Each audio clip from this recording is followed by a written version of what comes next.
What is up? Welcome back to this year's installment of 5 Golden Games. I am Brian Drake and this is Karla, and we're going to dive in with the 5 best games that we played in 2020. And as far as we all know, they're all 2020 releases. I really have no idea. It's just I played them in 2020. It's irrelevant, yeah. I mean, heck, we could have put Zolkin on this list because we played it for the first time, but we're not. We pretty much reserved it to games that are 2020. A lot of good games, a lot of things went under the radar, obviously, because not the usual typical buzz because of different things going on. What happened in 2020? Pretty uneventful year, but let's get started. Number 5, who wants to go first?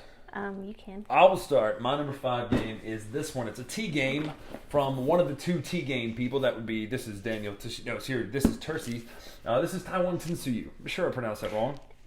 And the irony is, my number 5 game is the other one. Tequila, which is a fantastic Egyptian game, building Egypt, an Egyptian city. This is an Incan Empire city. It does a lot of unique things. The workers never go away, but it's worker placement. You can only ever have 2 workers at a time, and depending on what they do different things on the board. Really interesting mechanics in this one. What's so awesome about this one is... It's got a big obelisk that turns, and it changes where things are in the sun, etc.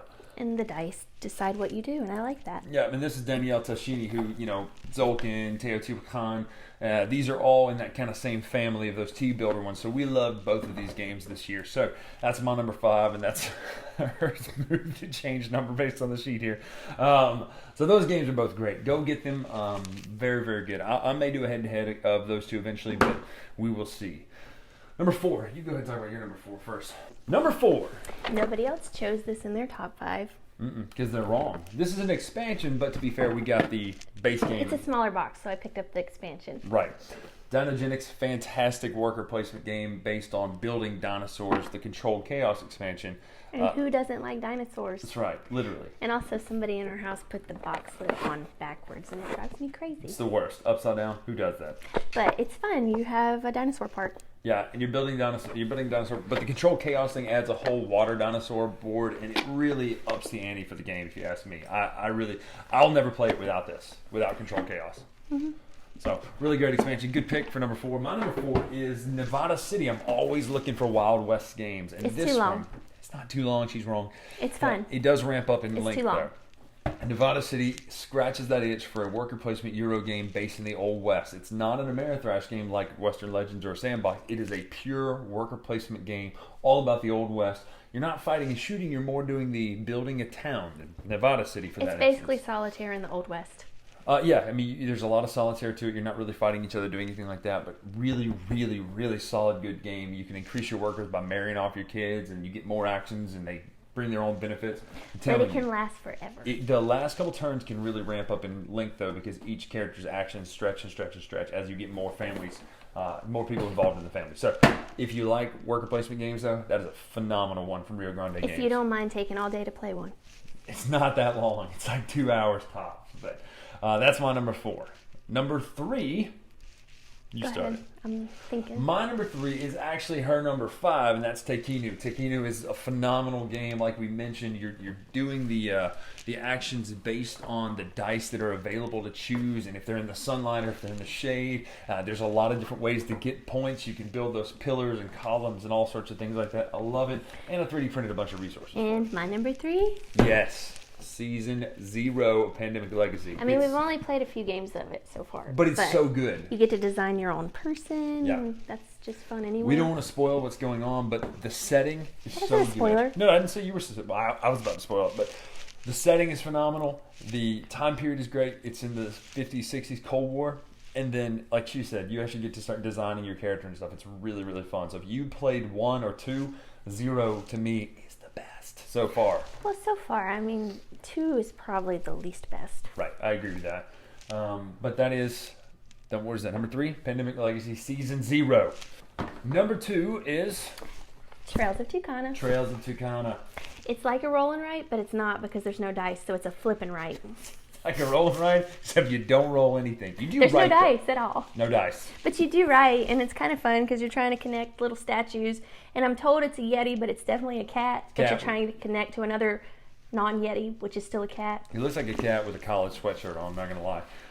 This is a phenomenal game. The way it combos and stretches, and you can get, this will lead to this, to this, to this. It's such a good game. It is the best writing game, in my opinion, that we've played in a couple years. So, are you looking for the Yeti right now? I was trying to show them the Yeti that is not a Yeti. It's on the C cards, those red cards. Be a minute. It'll be right.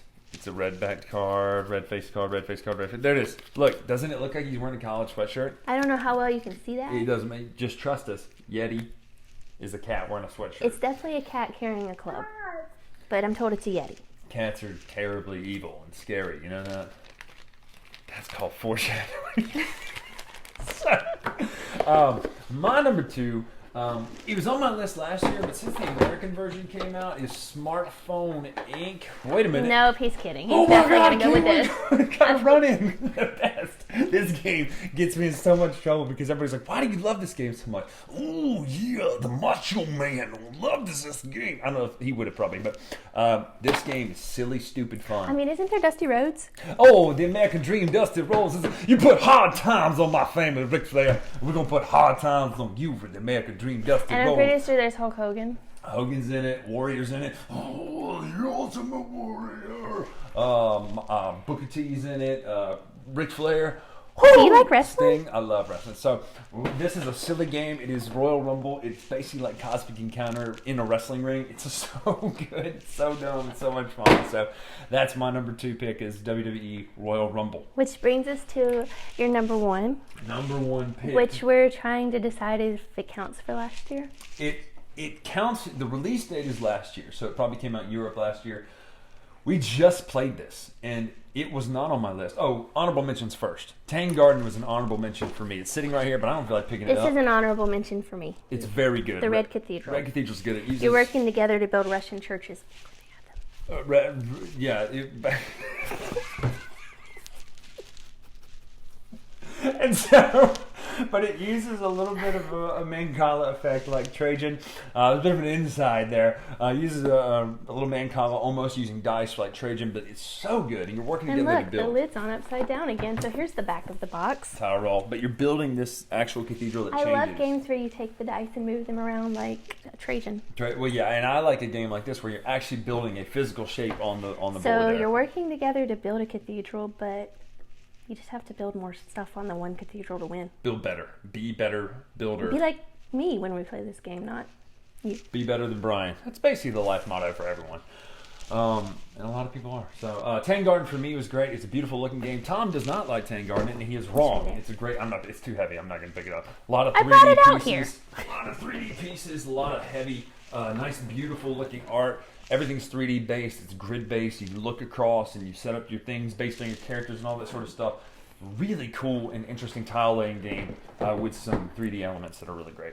So that's my honorable mention. My number 1, though, we just played this. I'm telling you, it shot to the top of my list. I made a comment to Tom that I will tell you when we do the Foursquare review about this game that I'm not going to say. Well, I'll tell you now.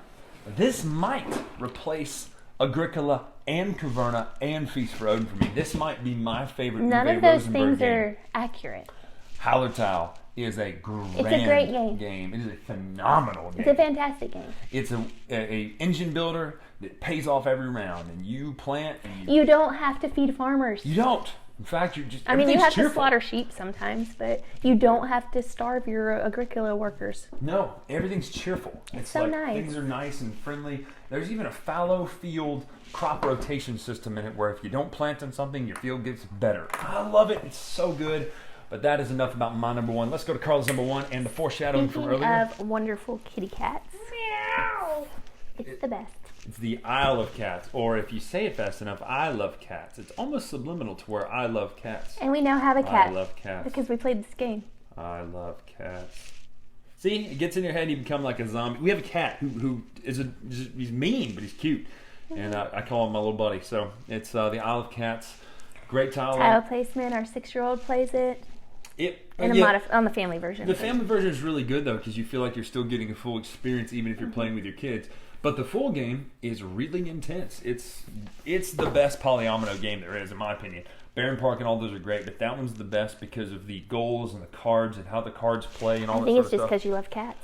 It's because I love cats now. I didn't before, but now I love cats. See? Just like that. So that is our 5 golden games for the year. We played a bunch of other games this year, obviously. Had some downtime We had to do some it. downtime this year. We were home a lot. So we played a bunch of Last new year. games, new to us games that would have made a list if it wasn't just for 2020. For example, I played Concordia for the first time, and if it was a 2020 game, it would have been on here. Concordia is really good. Tzolk'in is phenomenal.